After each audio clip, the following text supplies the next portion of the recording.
Surely you can't be serious. I am serious. And don't call me Shirley. Oh, Captain, my captain. I'm telling you straight, it's my way or the highway. Oh, command me, Lord. Now you want to get nuts? Come on, let's get nuts. Tell me something, my friend. You ever dance with the devil in the pale moonlight? I always ask that of all my prey. I just like the sound of it. I'll have what she's having. You have chosen wisely. It reminds us of all that once was good. And it could be again. My calculations are correct. When this baby hits 88 miles per hour, you're gonna see some serious... You're listening to the 30-something Movie Podcast. Classic movies, 30 years in the making. It's the 30-something Movie Podcast, back again, episode number 275, When Harry Met Sally. Very, very quickly, I am just going to point out that I am re-recording this intro because when we were recording the other night, we lost the first, maybe half hour of our discussion. So we talked about the rumors of the new Matrix movie coming out. We talked about the new Bill and Ted movie coming out. We talked about looking forward to Rise of Skywalker, which at the time of our recording was about 2 days away. So we lost the first maybe half hour or so of all the stuff we were talking about. And so I'm going to re-record this portion of it now. So you're only going to be hearing me, but I've got Pat and Bo are with me. And so we will, once I'm done kind of giving the intro to our podcast and our movie information and all that other stuff for When Harry Met Sally, then we're going to just kind of jump right into where our discussion picked up. So here we go. Spoiler alert, we spoil the movies we talk about. This time we're talking When Harry Met Sally. So if you have not seen it sometime in the last 30 years, you may want to go watch the movie and then come on back. We'll be here. Leave us an iTunes review. If you like what you're hearing in the show, please tell other people about the show so they can enjoy it too. And interact with us on Twitter and all those other places. Typically, we are 30 Podcast on the social media outlets. But yeah, if you leave us an iTunes review, that's a really helpful way to let more people know about the show. Lets us know how we're doing. And it's just kind of fun to see, where we're at in all the different countries. It's been really fun to kind of see that lately with looking at some of the different charts on iTunes. And visit our website, 30podcast.com. That's got all the different ways that you can interact with us, from our voicemail line to our other social media spots and previous episodes, our letterboxed page, all that stuff. So like I said, tonight I'm joined by Pat Canigallo, Bo Warmbold. We'll be getting to those guys here in just a moment. But the movie we're talking about is When Harry Met Sally. It came out on the 21st of July, 1989, rated R with a runtime of 1 hour and 35 minutes. Directed by Rob Reiner, who did This Is Spinal Tap and The Princess Bride. Producers were Rob Reiner and Andrew Scheinman. Reiner did The American President. Scheinman also produced A Few Good Men and Stand By Me. Writer for this one was Nora Ephron. She died in 2012, and she also wrote My Blue Heaven and You've Got Mail. Cinematography was done by Barry Sonnenfeld. He did Raising Arizona and Big. Music was Robert Layton. He did A Few Good Men, Misery, and Best in Show. Budget was $16 million. Box office was $93.1 million. Reviews, Rotten Tomatoes critics gives it a 90%. Rotten Tomatoes audience give it an 89%. IMDb gives it a 76, Letterboxd a 78, and CinemaScore an A+. Billy Crystal stars as Harry Burns. He was also in City Slickers and Analyze This. Meg Ryan plays as Sally Albright. She was in French Kiss and Sleepless in Seattle. Carrie Fisher, the princess herself, plays Marie. She was in Star Wars and Blues Brothers. Bruno Kirby, who died in 2006, played Jess. He was also in Good Morning Vietnam and City Slickers. Stephen Ford played Joe. He was in Starship Troopers and Black Hawk Down. Lisa Jane Persky played Alice. She was in The Big Easy and The Cotton Club. And Michelle Nicastro, who died in 2010, played Amanda. She was in The Swan Princess and I think at least 1 or 2 episodes of The Young Indiana Jones Chronicles. Here is the trailer for When Harry Met Sally, and we'll be back with our discussion right after that. Men and women can't be friends because no man can be friends with a woman that he finds attractive. He always wants to have sex with her. So you're saying that a man can be friends with a woman he finds unattractive? No, you pretty much want to nail him too. Grape? No, I don't like to eat between meals.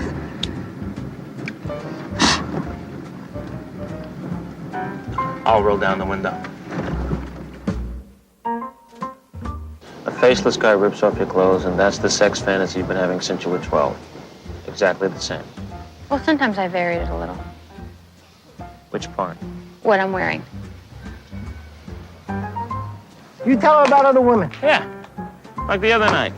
I made love to this woman, and it was so incredible. I took her to a place that wasn't human. She actually meowed. You made a woman meow?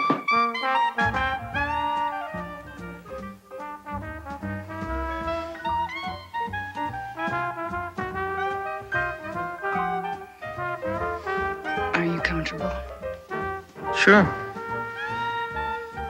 I need to talk. What happened? What's the matter? Harry came over last I went night. over to Sally's last night. Because I was upset that Joe was getting married. One thing led to another. And before I knew it, we were kissing. To make a and long then story short, we did it.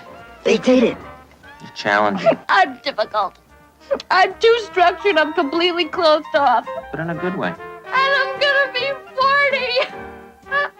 40. When? Someday. In 8 years. It's not the same for men. Charlie Chaplin had babies when he was 73. Yeah, but he was too old to pick them up. One of the things I like about this movie is that I feel like the relationships are real in this movie. If we were to think about, what are you going to remember? So, talking about how this movie makes us feel, what works for us, going beyond this movie after having seen it once or seen it multiple times, what is it that you take away from this movie other than the famous line in the deli? When you walk away from this movie, what is it that you take with you? And my answer, I will just say, is that I think Rob Reiner does this very well in his romantic comedies, where he makes the relationship realistic.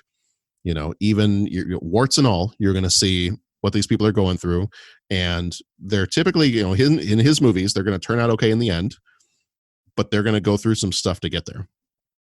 Sharon and I, there was a movie that we used to really, really like, and we haven't actually watched it in years, called Story of Us. And it was Bruce Willis and Michelle Pfeiffer, and it was a Rob Reiner movie.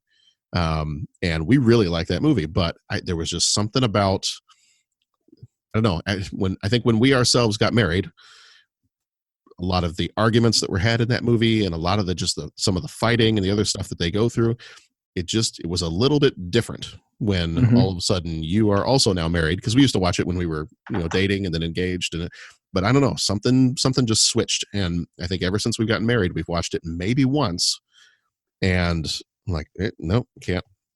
I think we still like that movie. We quote it all the time, but we haven't watched it again since then. And I think that's one thing Rob Reiner does well, is he makes his romantic comedies realistic enough. They're not, puppy dogs and rainbows. They're not everything works out where everyone is perfectly, ridiculously, deliriously happy in the end. But it works out in the end. Right. So I think that's one thing I take away from any of his movies, including this one, is it's a movie that I think shows you what a real relationship would look like. I can see that. Yeah, definitely. But still manages to be endearing and funny and all those things. Oh yeah, I mean, there's a lot of great scenes in this. I think it shows that it takes such an interesting look at the things that just happen. Like they tried to set, you try to set your friend up with somebody, and then all of a sudden the other two people get together. When the two friends get together, Bruno Kirby and Carrie Fisher. Like the whole plan was they were for each other, and it just didn't work out that way.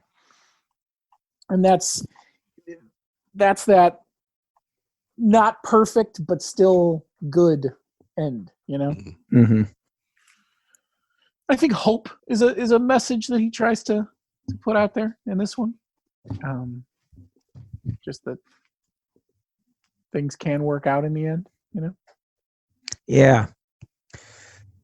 Yeah. My takeaway, I mean, John, yeah, you hit it from the standpoint of the real, like the way he writes his characters, and Bo, you grab like the message that he's putting in there. So I mean, I don't think I really am going to be able to point something out that is going to stick with me that's really going to add much to what you guys already said, because I think you guys hit on the two big themes of two of the big themes, I should say, of the movie, like two of the big important aspects of the film. And so I don't know.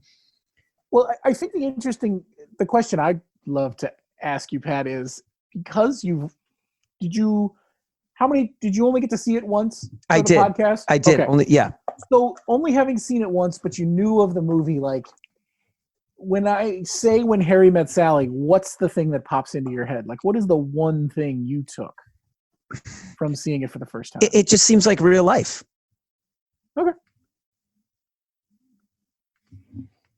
I can't disagree. It definitely. I mean, that's the beauty of it. So, Sure. is there anything about this movie that doesn't work for you? Is it so? On the flip side of that, is there anything about this movie that you'd rather forget? Are there any scenes in particular, any characters in particular? Is there something about this movie that doesn't work for you? Well, for me, and this is going to kind of be like, well, no, until you guys point out all the things I'm not thinking of right now. But I mean, for me, not really. And it's funny because each time like the characters are jerks or something goes wrong or it goes sideways and you're just like, dude, come on, man. There's always a scene where I'm really sorry about that. Or we're going to take some time and let's figure this out. Or they like do the correct steps to make sure that their relationships are moving ahead.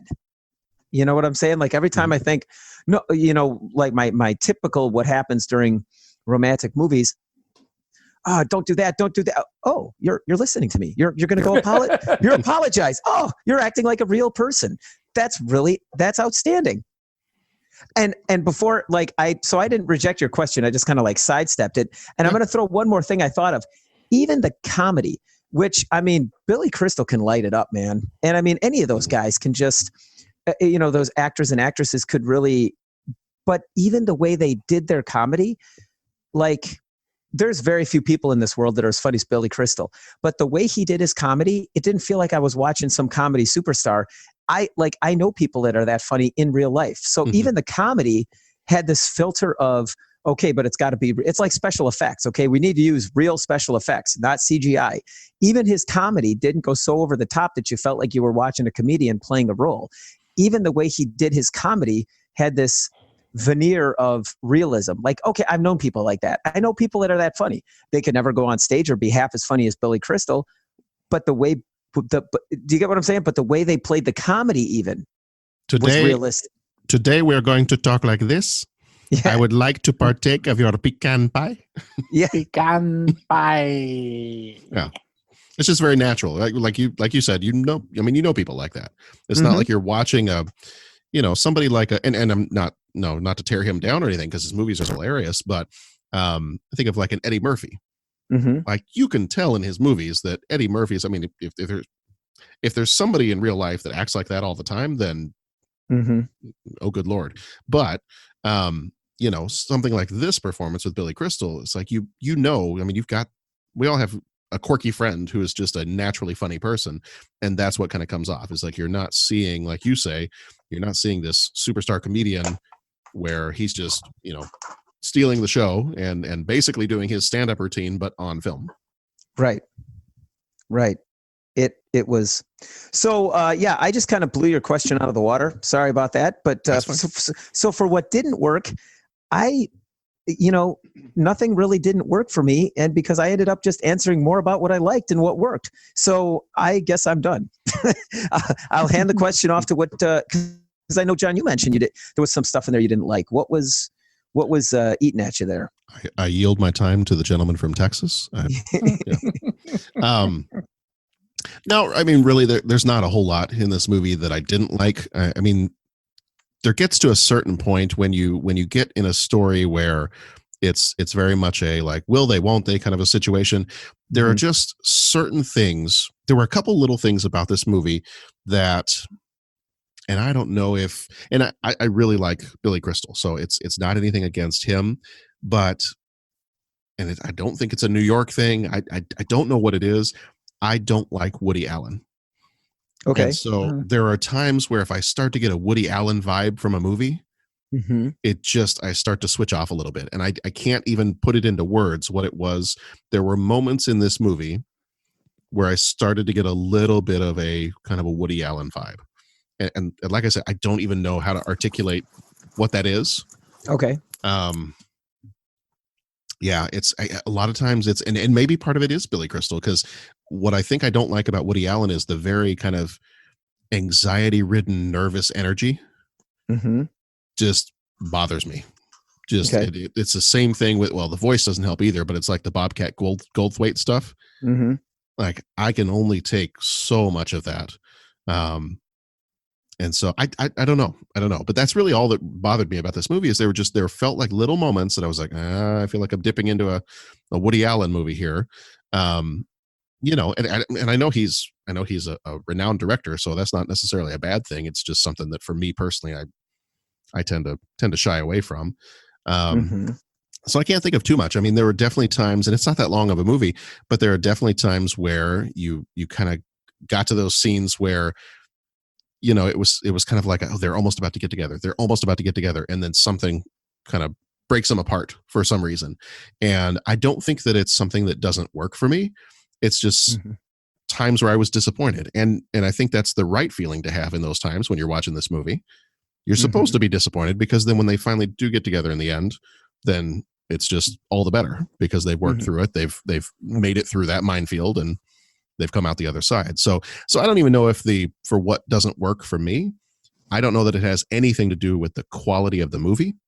I think it's just more of a, I don't know.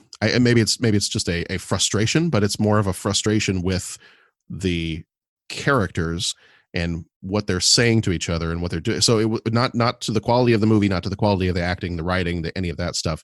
It's, I think I'm turning my what doesn't work into a positive. Okay. Because I think what I'm saying is it's a good movie, and I got so sucked into it that I started to get really disappointed when they didn't just come right out and say what they want to say to each other. And so I blew up my own question. There we go. Okay. I rejected my own question. Yeah. I reject your reality and substitute my own. Pat, I reject your rejection and tender my rejection instead. I was told there would be no math. No. Oh, there won't be. Believe me. Bo, did anything not work for you? You know, it's funny. I'm not remembering anything specific, and I've been digging through my limited notes that I took because it's one of those movies where I'm like, geez, I know it so well. I don't know that I need to do it. But I do feel like there were occasional moments where it felt like a product of its time. All right.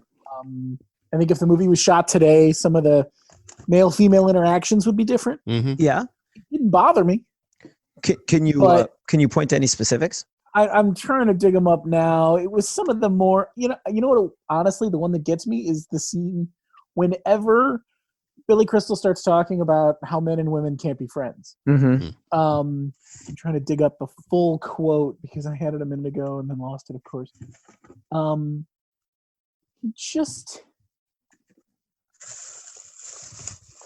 feel like there's just an undertone of, is it they can't be friends unless both of them are involved with other people, then they can. This is an amendment to the earlier rule. If two people are in relationships, the pressure of, yeah. And then he comes back around and says, no, I was wrong. And they still can't. It's sort of the way he treats the man-woman dynamic, which I feel like it didn't ruin it for me, but I looked at it for a second and I said, I bet you can't say that anymore. And I never really thought about this movie in that context, but I was like, yeah, I don't think you can say that anymore. Yeah. I still feel like there was something else, but of course, as I'm trying to articulate it, I can't find it, so I'm gonna keep looking. But okay, some of the stuff when Carrie Fisher's talking about the guy she's sleeping with, there's some stuff in there where I'm like, I don't know if it would be said like that in 2019. So it definitely dates itself in some places, but not that it kills the movie for me. Right. I think the more we talk about movies and the more we analyze them through a modern lens, you start to see things. You're like, interesting. Yeah. See, now that you're talking quotes, I almost want to start going down the rabbit hole of favorite quotes from the movie. Well, we could go all day. Right. I mean, wait there's too much pepper in my poppycock. One of my favorites is now, I would like to leave a voicemail this way. The fact that you're not answering leads me to believe you're either A, not at home, B, home but don't want to talk to me, or C, home, desperately want to talk to me but trapped under something heavy. If it's either A or C, please call me back. That's funny. So we've already kind of danced around this a little bit, but my next question for us is, how influential do you think this movie has been? Oh, wow. And I think very much so. I think, and I've talked on here before about how my wife Sharon and I, one of our favorite TV shows was Mad About You with Paul Reiser and Helen Hunt. And there is an episode, or there's kind of like a 2 or 3 episode arc where they have this massive argument with each other, and basically they go their separate directions. And he spends like all night walking around New York City. And ultimately, he comes back, and, he comes running back to her at the very end of it. But you kind of have this where he's walking around New York City and just kind of thinking to himself. And I always thought, because I had seen this movie before watching that TV show, I always thought that the scenes where he's kind of running through the city, where he's like walking through the city, and then he like just starts to sprint to get to the New Year's Eve party, always reminded me of that scene from Mad About You. So I'm certain, and I know that this would have come out 5, maybe 6 years before that did. And I know that Mad About You is very much a New York based show, and they would always bring in some of the old comedians like Sid Caesar, and they bring in Carl Reiner and all those other people. So I know that they are certainly influenced, and Paul Reiser, probably about the same age as Billy Crystal, I would guess. So I would assume maybe they were on some of the same, comedian circuits together, or things like that. But it's of kind of the same era. So I would definitely assume that was something that was influenced by this movie. But I feel like it goes back to what we were saying earlier, that even if you've never seen this movie, you have a pretty good sense of what this movie is. Yes. And I think that says a lot about how influential it is if you don't even have to see the movie to kind of know the movie, then it's made it. Yeah. That's what I agree with. I can't point to it influenced this, that, or the other thing, but I can point to the fact that everyone had seen it or talked about it or something like that, So it was a part of the culture as a whole, I think. Follow up, get a little bit more specific than with some of the actors. Which acting performance did you like best in this movie? Of the different, we had some really good ones. So Bruno Kirby was great as the friend. Carrie Fisher was great. But then we've got Billy Crystal, we've got Meg Ryan. It was kind of when you really think about it, it's a very small cast. But strong performances from pretty much everybody involved. So of any of the actors in this movie, what was your favorite performance? And I don't know if I can answer this one. Yeah, it's funny. I'm going to give kind of a circumspect answer here. It would be really easy to say, oh, Billy Crystal, man. Billy Crystal was awesome. But that's sort of like just, taking a look and watching a game in the NFL and then just talking about how awesome the quarterback is. Mm-hmm. Yeah, the quarterback's really awesome, but who's blocking for him? Who's catching the passes? Who's, I'm going way deep dive into that reference, but that's kind of the thing. Like, I would love to say, oh, Billy Crystal just owned it. But if he didn't have the cast of people around him that could go with him, right on down to like Carrie Fisher as the friend, the guy that was his buddy that ended up falling for Carrie Fisher. The way they would play off of each other. I don't think this movie could have been carried by any one person. You really needed that whole ensemble because it was supposed to be about. It was about the two of them. They needed their friends around them to help add that realistic thing to it. So, boy, I just don't know that you can.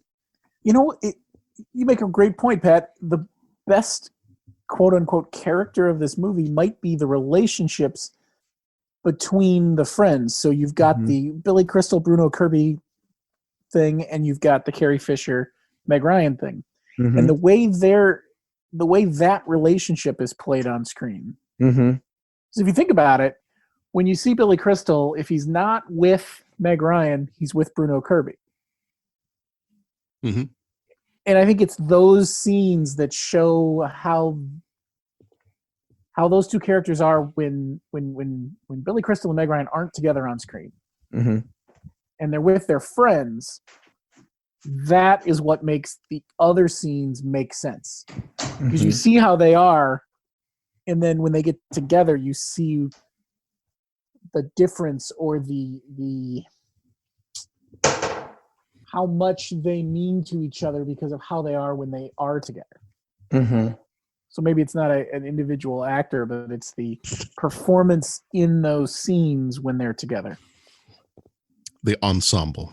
Yeah, I'd love to know how they shot it. Mm-hmm. Like, did they shoot it in order? Did they have to do, because it would be such a strange movie to shoot out of order. Mm-hmm. They did say, But we know that happens all the time. Right. I did read somewhere that scene where all four of them are on the phone together took like 60 takes to get right. Oh, I bet. I would love to see the takes and then have someone break it down and say why they didn't like it. Mm-hmm. I got a hunch a lot of the takes in this one because somebody cracked somebody up. Well, that could have easily been, but as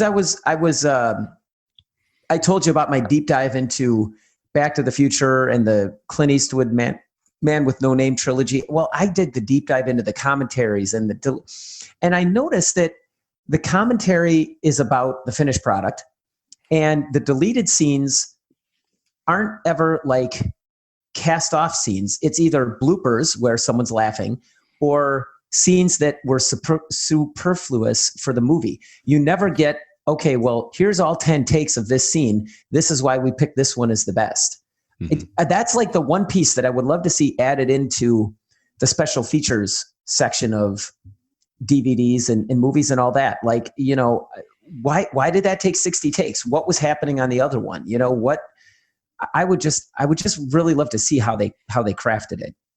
Yeah, this is one of those that if I was going to go back and watch it, I'd love to go back and listen to the director commentary, and I'd love to go back and try to catch, anything I could find that talked about the making of this movie. I kind of feel like with any Rob Reiner movie, that's just because I enjoy his movies so much, and I would just love to. Same thing with Spinal Tap, Spinal Tap and Princess Bride and like all these different movies of his. I feel like that would be just as much fun as watching the movie itself. Yeah. You hope that the people making these movies really enjoy making these movies, because it kind of seems like it comes through that they do. Yeah. Like that he seems like he would be a director people would want to work with. Right. Right. So. And I would love to see, like I said, we talked about how real this movie seemed. Is there ever a point when they're like, hey, you know what? You're just not selling it, or you're acting too big. Act more like a normal person. Now, obviously, they're not going to use terminology like that. That's why I'm not a director. But what little pieces did they tweak to make this, or did they not have to do it? Did the actors just kind of really get into their roles to the point that it wasn't acting? That's the piece that I would like to see. All right. Well, I am going to, before we jump into our 5 questions, I did want to ask about like a favorite, if you have a favorite scene or a favorite quote in this movie, but I am going to do something. So we're going to pull back the curtain for the listeners just a little bit. I am going to do something really, really quickly because full transparency for the listeners, we have been recording for a while now, but we lost the first part of the recording. Oh, no. So the recording did not come through. So I'm just going to go back very quickly and ask you right now. Our first question was, Pat, I think we've already said even a couple times here that this is the first time you've seen this movie. Mm-hmm. Bo and I, we have seen this before. I've seen this many, many times. So I just want to go back very, very quickly, just briefly back to that first question. How does this movie make you feel? Like, what is it that works about this movie for you? And I think, Pat, you referenced it just now. I think what I said was it's realistic. It's relationships that, the phrase warts and all, is really, I think, sums up this movie, that you're seeing what real people would be going through if they were trying to meet someone, or, that's why I love those stories with the elderly couples that are peppered throughout this movie and they really truly are real stories. I know that Rob Reiner pulled those from, there are actors delivering those stories, but he did interview actual older couples and got the stories from them. And so those are real stories of how people met. And the same thing for most of the movie is that he modeled it after himself, that the Billy Crystal character was supposed to be Rob Reiner and the Meg Ryan character was supposed to be the writer Nora Ephron. And while they didn't, except they didn't ever actually get together, right? No. Wasn't that the? Yeah, he actually met his wife. I think his wife was part of the production crew or somebody on the movie, or he met her during the course of this movie. But the two of them, the writer Nora Ephron and Rob Reiner, never got together. But their conversations that they had about the differences between men and women, and like all these different things that you hear them talk about in this movie, he said that the ways that they interacted just as two people who became friends, that is what made it into the movie as these conversations between Billy Crystal and Meg Ryan. And I think that realisticness, that's not even a word, might be a word, I just made it up. It's a word now, but I think that realism of a true human relationship is what I like best about this movie. That's what this movie kind of makes me feel, is that I'm seeing something real. I'm not seeing some idealized Hollywood version of what a love story is necessarily. I mean, certain bits and pieces, yes, but I think you're seeing as true to life as Hollywood can get. Mm-hmm. So that's my quick answer back to our first question, since the recording got deleted. So very, very quickly, how does this movie make each of you feel? Hopeful. That, you could tell at the beginning. I mean, they set it up for you. These two belong together for several reasons, but life gets in the way a lot. But in the end, it still comes out that they end up together. So hopeful. Yes. I would say happy, but then in our lost recording, I think I kind of morphed it into just content. And I referenced the old people interviews, and that really was probably the most powerful part of the movie that I didn't realize till the very end, when they were all sitting there telling their stories. And it's kind of like you just have this ideal, especially as a kid, before you get married and before you realize what the marriage entails and all that kind of stuff. You just assume like, oh, look at that. The people of that, 1 or 2 generations removed from you, maybe, the grandparent, all relative to, the person judging, but the grandparent generation, oh yeah, their marriages just work as if it's magic. I found the person I love, they love each other, and it just works. And you don't realize that it takes work to make those things work. And you just kind of assume that it does. So when you watch those interviews, as you're watching the first, part of the movie, and those things pop up, you just go, look at that. That's a couple. They've got it figured out. They're all good to go. And then you're kind of left with, well, Meg Ryan and Billy Crystal, they just don't get it. Then the masterstroke is when they become one of the couples being interviewed on how they meet. And then suddenly you realize, oh my gosh, like there they are looking like they've got it all figured out. But it took, the timeline of the movie was 15 years or something like that. It took 15 years for them to realize they're supposed to be together. And there were a lot of tears and missed opportunities and misunderstandings and negative types of things on the road to figuring out they were supposed to be together. And then the bigger realization dawns on you that, oh my gosh, all of those old couples, the ones that you assume just had it figured out, have that same issue where they need to work on their relationships and marriages, but you just don't see that, so you assume it doesn't exist. And that was the part of the movie that it just made me happy is the word, or content, or just relieved is not the right word, but it just worked for me. And it was just kind of, oh, that's really cool. That's a great perspective. All marriages, all relationships take work. They don't just happen. And I thought the way they did all the build up, the slow build, the slow burn with all those couples. And yeah, I think they set it up so well for that final reveal that it's impressive. That Rob Reiner guy, he's pretty good. Yeah. He's not making movies. What's that? I said, that's why Pat Canagel is not making movies, because I can't do that. Yeah. That was most impressive. He asks each traveler 5 questions. It's impossible to answer. Impossible because you don't know the answer. Nobody could answer that question. You've got to ask yourself one question. What are you asking me for? I don't know. What you just said is one of the most insanely idiotic things I have ever heard. At no point in your rambling, incoherent response were you even close to anything that could be considered a rational thought. Everyone in this room is now dumber for having listened to it. I award you no points, and may God have mercy on your soul. All right, 5 questions. 5 questions this time around for When Harry Met Sally. My first question for you is, if you were going to go on a road trip, where would you go?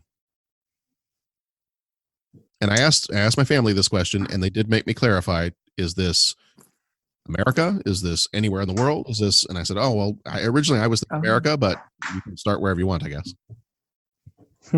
But somewhere that you would have to take a car to get there, no boats, no nothing else. Got it. Probably Colorado or Vegas. Okay. I figured Pat would do the Cannonball Run, but yeah, exactly. I would say, road trip out west. I mean, I've been to California, but I always kind of flew to get there. So I guess I would, I'd make it a road trip to get out there. Okay. Yeah. I either chose, if it could be another country, I'd either go from London to Edinburgh. I would do that one. Nice. Or, which we've made that trip a few times when I used to live there. Or I would do East Coast, because we've done a West Coast. We did from Reno all the way up to Portland a few years ago. That was the kids' first time ever flying anywhere. It was first time in California for them.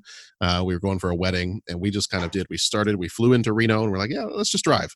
Let's just drive up California. So, and that was a really fun trip. We got to stop at a couple of different waterfalls and mountains and Crater Lake in Oregon, and it was just a great trip. But we've never done East Coast, so I don't know if that's quite as fun of a road trip, but haven't done it before. Once you get up to Boston in that area, that's a great drive. Okay. Yeah, so never. Boston's just a cool area. Never been there at all. Yeah. Oh yeah, everything up there, Boston and Salem and oh my God, I'm blanking on the town right now. But everything from Boston up Cape Cod, following the ocean there. Oh, nice. Gorgeous. That was our choice, actually, for our honeymoon. It was a choice to either go East Coast or West Coast, and we ended up going West Coast. We stayed in Oregon. But the other choice was to go out that way. Where it was either going to be, do we do the beach and do we do Oregon, or do we do history and go to like Connecticut and Massachusetts and all those? Sure. So we picked Oregon, but we figured we'll make it out there at some point. All right. This may be a quick one. I don't know. Favorite Rob Reiner movie or performance? And I think I gotta go Princess Bride. I truly, really struggled with that or Spinal Tap. I thought of both of those, and then I kept looking, and I really dig The American President. And he directed that. Yeah. Wow. So I went with that one. I love both your answers, so I'll be the guy that says Spinal Tap, so we can just get them all represented there. There we go. Nice. Because I love Princess Bride. I love American President. Yeah. Okay. Well, we got everything all covered, so that's good. All right. Question number 3. How did you and your wife meet? So we get a whole bunch of stories of elderly couples in this movie, and they talk about how they met their significant other, sometimes meeting their significant other 3 or 4 times over the course of 60 years or love at first sight, that kind of stuff. So how did you and your spouse end up meeting each other? Go for it, Bo. We met at a bar. She was waitressing, and I was patronizing the establishment. We struck up a conversation because she had to come by the table. She wasn't our waitress. She had to come by the table for something else. And the rest, I guess, is history. There it is. Nice. Yeah. Who's next? What about you, John? Well, Bo knows a lot of this story too, because it was in high school. So we met, I think initially it was in our social studies class, our history class, freshman year of high school. And I think we sat, I want to say she sat right behind me. And a lot of times when you have to like trade papers with somebody, so they grade your quiz or grade your test. And so the first indication was we were both really smart because we kept getting the same scores, and they were pretty high scores. So I thought, oh, well, this person's pretty smart. That's a good first indication. Right. And so we'd talk a little bit here and there. We also had study hall together, and we kind of sit close to each other there too. And one of the funny parts was I was having a debate in the history class with this other kid about which of us was a bigger Billy Joel fan. Okay. And so we were debating back as a weird thing for high school freshmen to debate, but high school freshmen are weird. So, so we were debating this back and forth, and I made some comment. I was like, "Yeah, you know what? If you're such a big fan, what's the 43rd word of "We didn't start the fire"?"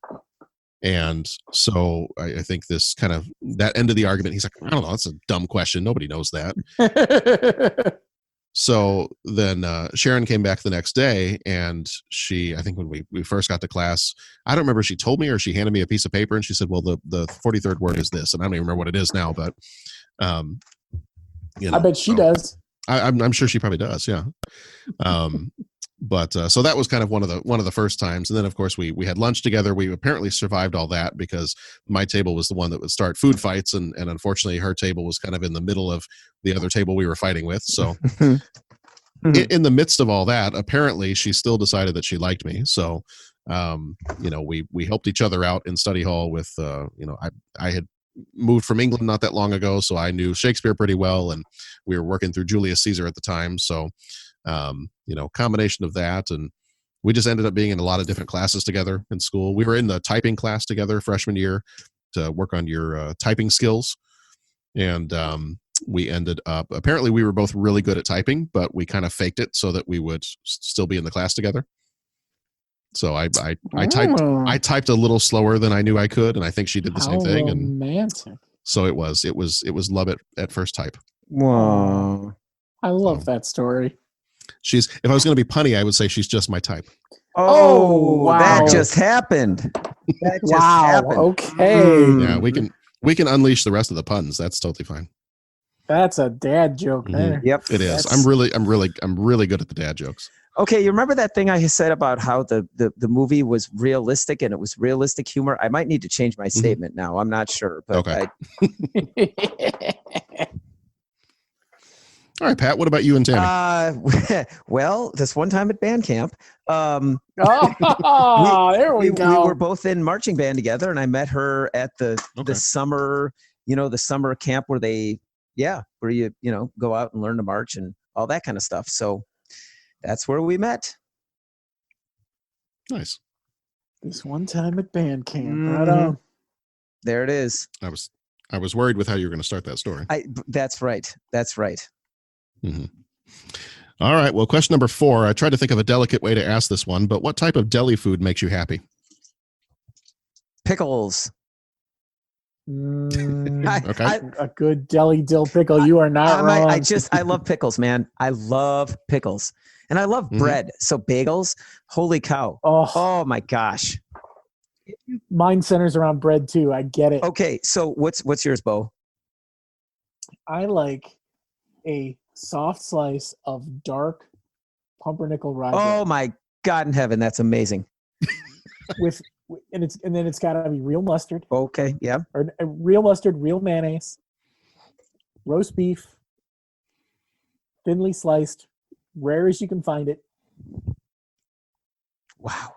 Lettuce and tomato on that dark rye bread, and guys, dang, something about it. You know what? I feel like you started to describe that sandwich, and I felt like Pat was trying to reenact the scene from the movie. yes. But I'm sitting here, and it's funny because there's this whole loaf of New England like crumbly brown bread sitting in my kitchen right now that might have to eat the whole loaf tonight. I'll tell you, I'll take a loaf of a loaf of bread or a bagel or something and slice a tomato, right? So it's open, you slice it and you put a little salt and pepper on the top of it and slice some pickles. So you get tomato and pickle, a little salt and pepper. Holy buckets, man. There you go. Do you toast the bagel or do you leave it soft? Oh man, you bring up a really good point. I'll tell you, I like the toasted bread, and then you get some olive oil on it right away, so the olive oil kind of soaks into the toast. You know what I'm saying? And then we get this. We get like these little sea salt, right? And you put it in the salt grinder, and you got to make sure that you got to adjust it all the way so it's completely loose. So it lets the salt come out as chunks, and all it does is like cut them in half. You don't want to fine mist the salt. You want chunks of salt, and you just crunch, get some salt on there right on top so it hits the tomatoes, and the salt is sitting right on top of the tomatoes. Bam. And then if you want a little spicy giardiniera on there, And then I'll tell you, man, I've been experimenting with this. So once you get your pickles, and then once you get your tomato, and then the salt, and then the giardiniera, a little bit of honey. In fact, I might not be in tomorrow, guys. I might be opening I might be opening a deli tomorrow. I'm just saying. There you go. That's deli. I'd go. Oh man. As you're describing this whole thing, all I'm picturing, I'm jumping to another Billy Crystal role, and I'm picturing Sonny, true love is the greatest thing in the world, except for a nice MLT, mutton, lettuce, and tomato sandwich, where the mutton is nice and lean and the tomatoes are ripe. They're so perky. I love that. Oh my gosh. Oh, dang, I'm getting hungry. Okay, let's get through these questions. I got to get some food. Is there ever a time that you're not hungry? No, not really. Yeah. Okay. Not really. All right. I knew that was kind of a dumb question, but I'm kind. It's like a shark. I'm just always on the prowl for food. Mm-hmm. The problem is my answer to this question is going to be like ditto, like nearly everything you've just listed. I would be totally fine with that. Sharon had mentioned to me that there was a place here in Lake Forest where we live that was called Wine and Cheese Shop. Okay. Yep, that's where my roast beef comes from. Oh, there you go. And it still exists, but it's not quite the same as it used to be. No, it's not. Uh-oh. And they moved to a different location, and it now looks very modern. Yeah. And it used to be, in fact, I think Sharon's phrase was, it was when they changed the floors, that's when everything went downhill. Yep. She's not wrong. No. And it used to be much more of a little rustic wine and cheese kind of shop, and they had soups and they had sandwiches, and it had a smell to it, like it smelled like a deli. It was very, very woody, and yeah. I like the way Woody smells. Yeah. So she had one of her favorites was their turkey and Havarti sandwich. Oh my Lord! Yes, they had it very good. I had that one a few times too. But so here's what I did, because I knew I wouldn't be able to choose. I decided I was going to go jump to the menu, and if I ever go to New York, I definitely want to visit this place. The actual Katz Delicatessen, where the scene takes place in this movie, is still around. Okay. And apparently this year they've been doing a bunch of When Harry Met Sally stuff because it's the 30th anniversary. So I went to look at their menu, and I was going to try to figure out what would I pick from their menu if I was to go there. And apparently I'm just going to die eating there. Yes. Because I had a really hard time narrowing it down. I think what I'm probably going to choose, though, is their Katz's corned beef sandwich. Oh. The description, and apparently these sandwiches are huge. They do say on the menu that their hot sandwiches are the largest and the best you will ever have. We dare you to finish one. And this corned beef sandwich is $21.95. Now, I don't know if that's just a New York City price or if this is a huge sandwich price. Maybe a little of both. Maybe a little bit of both. But the description is, our secret dry cure pickling formula requires a full month to be ready to serve. The secret to finishing one is to pace yourself. Like, okay. And that one is in between the pastrami sandwich, smoked to juicy perfection and hand carved to your specifications, and the brisket sandwich, slow roasted in grandma's gravy. So I'm just looking at this whole menu and going, yes. Yes. Just all of it. Thank you, sir. May I have another? So that's my answer too, is yes. All right. So now what I want you guys to do is I want you to pick one. Pick either Meg Ryan or Billy Crystal.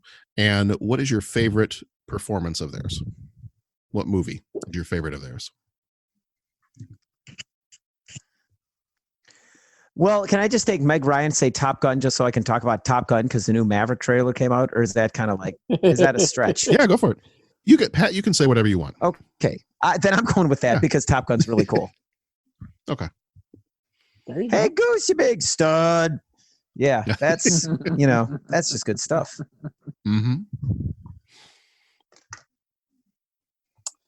I got to say Billy Crystal City Slickers. Yeah. Nice. That's one I haven't seen in a while. I got to go back and rewatch that one at some point. Yeah. Yeah, I think mine is going to be, I went with Meg Ryan for mine, and I'm going to go with French Kiss. I think Sharon and I know watched that one several times, when we were in high school, and I think we were on kind of a Meg Ryan movie kick because I'm looking at her IMDb page. I'm like, oh, yep, watch that one. Watch that one several times. But that one, her and Kevin Kline, that whole movie is hilarious. And making fun of French accents, which is always fun. Mm-hmm. Someone's got to do it. Somebody has to, right? All right. Well, I think that's actually going to do it for this episode on When Harry Met Sally. So thank you, Bo and Pat, for being here. Thank you, John. Thank you, John. So I'm kind of looking ahead to what our schedule looks like. December is a weird, crazy month, and it's been kind of a busy month anyway, and we've got Star Wars coming out and all kinds of other stuff. So, and did we mention Star Wars? Because that's important. Let's make sure everyone knows. We need to mention it because since we lost the first part of our recording, we did actually talk about Star Wars for a little bit, but we'll let that go for now, and we'll just let that recording be lost to the ether, and just say that we did talk about Star Wars earlier, and we said many wonderful things about it. Just to warm up, get the pipes warmed up. Right.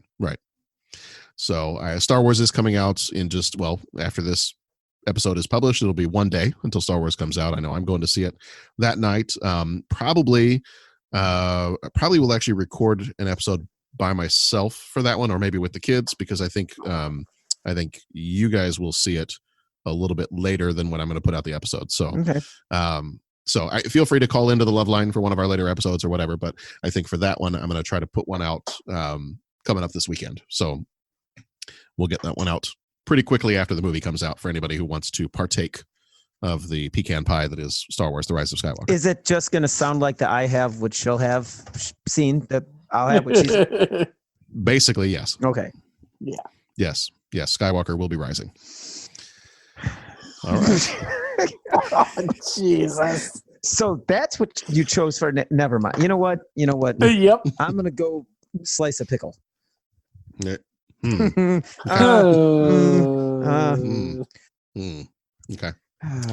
All right. Well, that's going to do it for When Harry Met Sally. We will be back here next time, probably for Star Wars: The Rise of Skywalker, coming up in just a few days. And then after that, we've got on Christmas Day, we will have National Lampoon's Christmas Vacation. And then at some point, this may be another one that because of our schedules, everything else, I may have to just do this one myself or find another way around it, because we're kind of running out of time, is our last movie of 89. Our last movie of the 80s will be Say Anything. And that one will be putting out probably just right around New Year's Eve. So to get that one in 2019 before it turns to 2020, if nobody else is available, I may just do that one by myself real quick or figure something out. Right. But definitely we're all gonna be together for Christmas Vacation. So I'm looking forward to that one. Yes. Can't see the line, can you, Russ? Nope. Dad, you sure can't. All right, gentlemen, thank you for being here. We will see you all back here next time for Rise of Skywalker and Christmas Vacation, and then Say Anything. So in the meantime, go watch some good movies. Be excellent to each other. Go watch some good movies. We'll be back here next time with Rise of Skywalker.